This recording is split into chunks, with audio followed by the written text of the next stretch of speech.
The envelope arrived on a Thursday morning. It looked ordinary. White paper, black print, a window in the front with their address showing through. The kind of letter most people opened while half thinking about breakfast. Megan Carter almost left it on the kitchen counter. She was packing Sophie's lunch, cut apple slices, a small container of crackers, a napkin folded twice because Sophie always liked it neat. Daniel was pouring coffee. The local news mumbled softly from the television in the living room. Everything felt normal. Until Megan slit the envelope open. At first she only saw the bold line across the top. Notice of violation. Her eyes moved lower, then lower. By the second paragraph, she stopped breathing. Daniel. He looked over. Something in her voice made him set the coffee down without drinking it. "What is it?" She handed him the paper. He read it once. His expression didn't change, then he read it again, and this time his jaw tightened. The letter was direct. The Homeowners Association of Briarwood Pines had determined that the wheelchair, ramp attached to the front of the Carter home, was not in compliance with neighbourhood standards. The structure disrupted architectural uniformity. The family had 14 days to remove it. If they failed to comply, they would be fined $50 a day. If fines remained unpaid, the association reserved the right to pursue legal action. And if legal action continued long enough, foreclosure. Daniel read that word 3 times. Then he looked toward the front window. Outside, morning sunlight touched the wooden ramp. At the bottom of it sat 9-year-old Sophie, wrapped in a pale yellow blanket. Her wheelchair turned toward the street, watching the sky. She did that every morning, ever since the ramp had been built. She said sunrise looked different when you watched it outside. The ramp was not decorative, it was not convenient, it was not optional. It was the only reason Sophie could leave the house without being carried, and now a group of people with matching mailboxes wanted it gone. Daniel folded the letter once, then again. His voice came out low. "No." Megan stared at him. "No what?" "No way." He crumpled the paper in his fist, but even crumpled it didn't stop being real, and in Briarwood Pines, HOA letters were very real. The neighbourhood had always looked like a postcard. That was why they bought the house 7 years earlier. Maple trees, neat sidewalks, fresh paint, kids riding bicycles in the evenings. It felt safe, predictable, the kind of place where people waved from porches and borrowed sugar without asking twice. Back then, Sophie was 6 years old, and she was never still. She ran everywhere, across the grass, through sprinklers, up the porch steps. She liked pretending the driveway was a racetrack. She would stand at the edge and shout, "Ready, set, go," even if no one was racing her. Then came the winter she got sick. At first it was only a fever, then weakness. Then one morning her legs buckled in the kitchen. Daniel thought she had slipped, but when he lifted her she couldn't stand. The hospital became their whole world. Doctors, scans. Words neither of them had heard before. A rare spinal inflammation, the kind that arrives suddenly and leaves slowly, if it leaves at all. 3 weeks later, Sophie came home in a wheelchair. The doctors didn't promise anything. Therapy could help, time could help, hope might help, but hope didn't solve 4 front porch steps. For the first 6 months, Daniel carried her, every morning, every afternoon, into the car, out of the car, to school, to therapy, to appointments. At first, Sophie laughed when he lifted her. "Faster, Daddy." He always smiled, but the smile got harder. Not because she was heavy, because fear was one icy January morning he slipped. It happened in half a second. His boot slid near the top step. His body twisted. He held Sophie tight enough to leave red marks on his own arms. He managed to keep her from falling. But he landed hard. His back seized so sharply he couldn't stand for several minutes. Sophie cried because she thought it was her fault.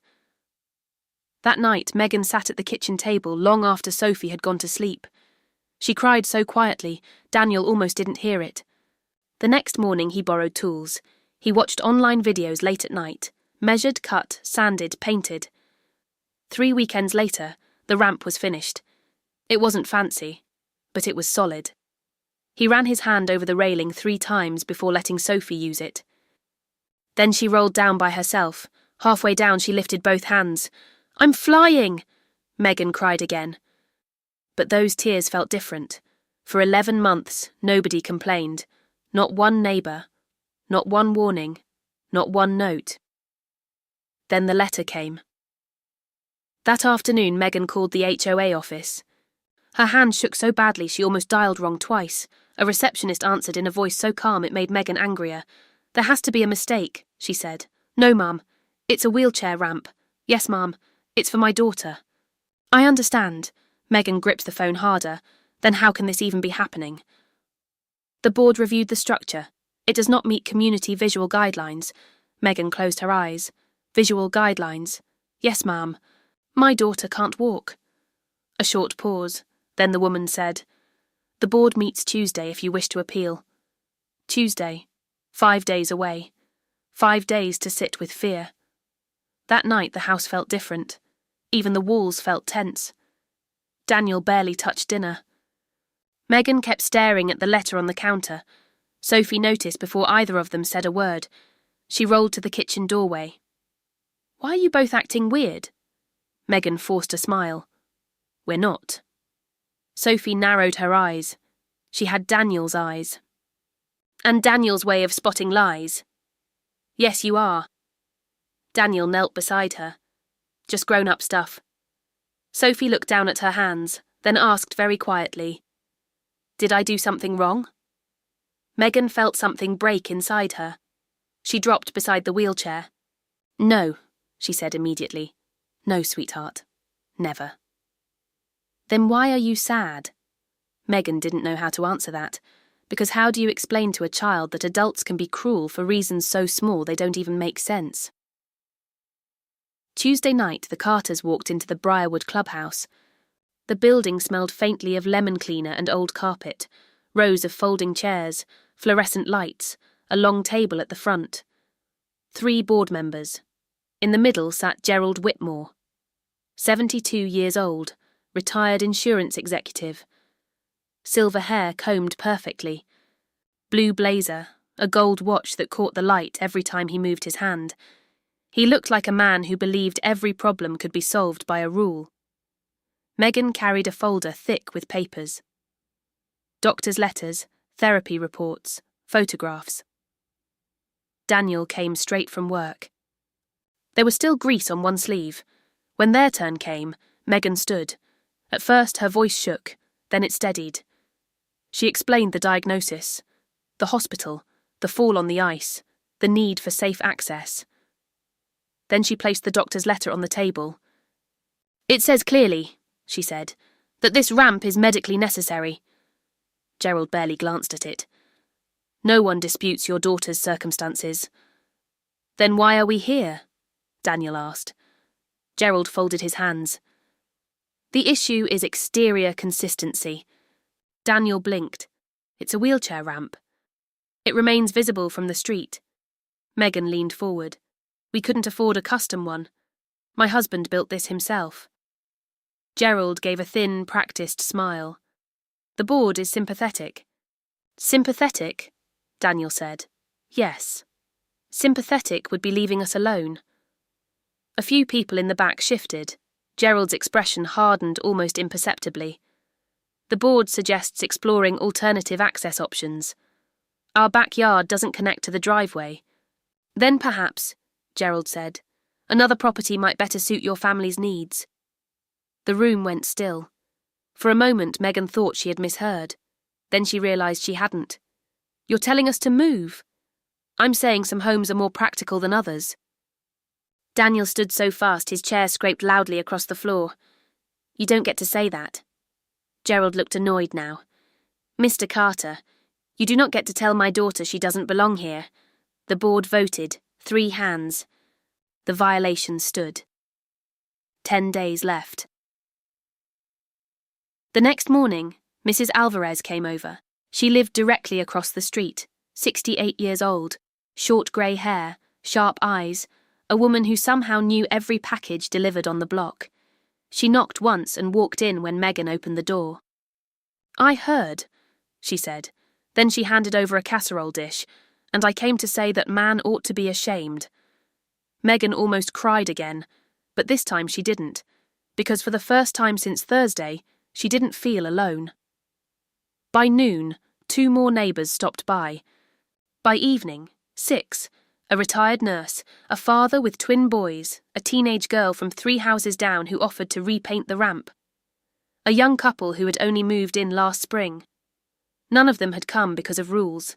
They came because they had seen Sophie. 9 days left. Saturday morning, Sophie sat outside as usual.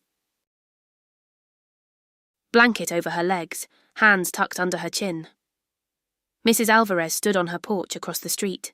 She watched for a long moment, then lifted her phone and took a picture. Sophie looked small in it, but not weak. The yellow blanket, the early light. The wooden ramp, Mrs. Alvarez posted it online with one sentence: "This is what the HOA wants removed." By lunch, neighbours were sharing it. By evening, strangers were. By nightfall, Megan's phone would not stop buzzing. A local reporter called. Megan almost said no. She hated attention. She hated the idea of people staring, but Daniel looked at her. If we stay quiet, they win. So Sunday afternoon, a reporter stood in their front yard, camera rolling, microphone out. The reporter crouched beside Sophie. "What does the ramp mean to you?" Sophie thought seriously. Then said, "It means I can go outside." That was all. No tears, no drama, just truth. The clip aired that evening. By Monday morning, Briarwood Pines was no longer known for trimmed hedges. It was known for trying to remove a disabled child's wheelchair ramp. 7 days left. That afternoon, another envelope arrived. Megan saw the HOA return address and felt sick. Inside was a second notice. Failure to comply would trigger immediate daily fines beginning Friday. No extensions, no reconsideration, $50 a day. Daniel read it and went quiet. That scared Megan more than anger, because Daniel wasn't the quiet type. When he went silent, it meant he was doing math in his head. Medical bills, mortgage, groceries, gas, school supplies, therapy. $50 a day was not just a fine. It was pressure. It was panic. It was the kind of number meant to make people give up. That evening the phone rang. "My name is Lisa Han," a woman said. "I'm an attorney. I saw the story." They met her at a coffee shop an hour later. Lisa was in her 40s. Sharp voice, sharp eyes, no wasted words. She read both letters twice, asked questions, listened carefully, then leaned back. "If what you told me is accurate," she said, "your HOA may be violating federal disability accommodation law." Megan almost didn't let herself believe it. "Really?" Lisa nodded. "Yes. And if they continue after being formally warned, they could be in very serious trouble." For the first time in days, Daniel exhaled like air had finally reached the bottom of his lungs. 4 days left. The second HOA meeting was packed. Not 20 people. 80, every chair full. People lined the walls, others stood outside the open doors. Gerald Whitmore looked irritated. The other board members looked nervous. Lisa Han spoke first. Calm, not measured, she cited housing law. Reasonable accommodation protections. Federal liability, possible damages. She never raised her voice. She didn't need to. Every sentence landed harder than shouting. When she sat down, Mrs. Alvarez stood. "I've lived here 23 years, she said, "and I have never been more embarrassed by this neighbourhood than I was last week." Then the retired nurse stood, then the father with the twins, then a young woman Megan barely knew, one after another. People spoke, not about property values, about decency, about compassion, about what kind of people they wanted to be. Gerald tried to interrupt once. Booze stopped him cold. Then Sophie raised her hand. Megan froze. Daniel looked at her. Sophie looked back with the same stubborn expression she used when refusing broccoli. Daniel gently rolled her forward. The room went silent. She looked tiny under all those adult eyes. But when she spoke, every word landed. I know my ramp looks different. A woman in the back was already crying. Sophie twisted her fingers together. But it's the only way I can go outside. Her voice wobbled, then steadied. Please don't take away my outside. Silence. 3 seconds. 4.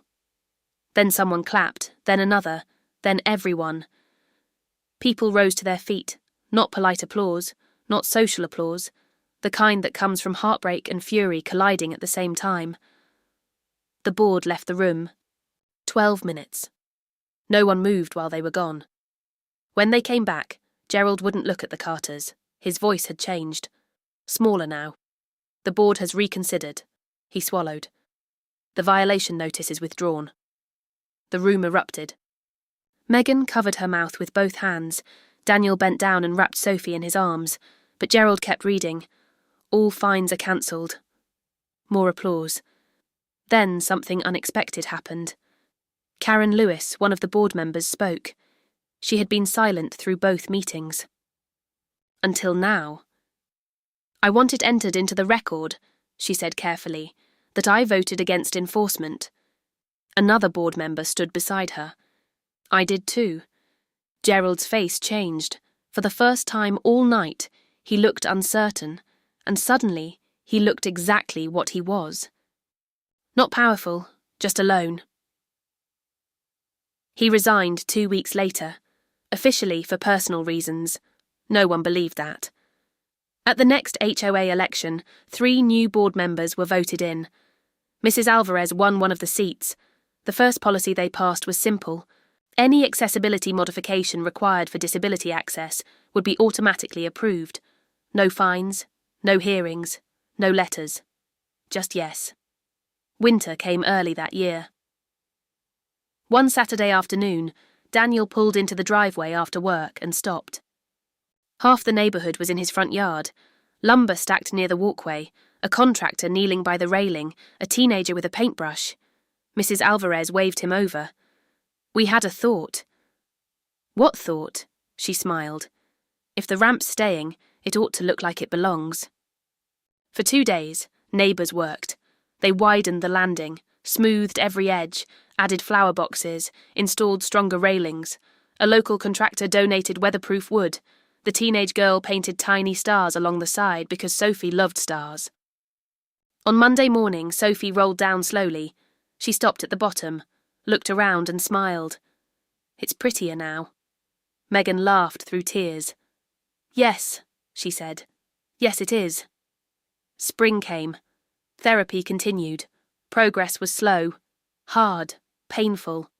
Some days Sophie came home frustrated, some days she cried, but she kept going, because somewhere along the way the ramp had stopped being just wood. It had become proof. Proof that hard things could change. Proof that people could stand beside you. Proof that being different did not mean being less. One Saturday morning, Daniel was tightening a bolt on the railing when he heard Sophie behind him. Daddy? He turned. She was standing, one hand gripping the rail, legs trembling, face set with fierce concentration. Not walking, not running, just standing, for 3 seconds, then 4, then 5. I wanted to surprise you, she whispered. Daniel dropped the wrench. He didn't even realise it until it hit the concrete. By the time Megan ran outside, he was crying too hard to speak. And across the street, Mrs. Alvarez saw it too, then the father with the twins, then the retired nurse. One by one, doors opened. Neighbours stepped outside. Nobody said anything. They just watched. A little girl standing on the very ramp the world had tried to take away, and refusing to fall. Years later, people in Briarwood forgot a lot. They forgot arguments about fence paint, forgot complaints about trash cans, forgot who parked where and when, but they never forgot Sophie Carter. They never forgot the Thursday morning letter. And they never forgot what it revealed, because in the end, the fight had never really been about wood, or property values, or appearances. It had been about something much smaller and much bigger at the same time, whether people would choose rules over mercy. Whether they would choose neat lawns over human dignity, whether they would remember that sometimes the thing that looks different is the very thing keeping someone free. And every morning after that, Sophie rolled down the ramp before sunrise. Even on cold days, even when school was closed, even when she was tired, she liked watching the sky change colours. Gold, pink, orange. Daniel asked her once why she never missed it. She thought about the question, then smiled. Because, she said, I know what it feels like when people try to take outside away. Then she looked toward the street, at the flowers, at the stars painted on the railing, at the houses that once felt ordinary and now felt different, and very softly, almost to herself, she said, but they didn't.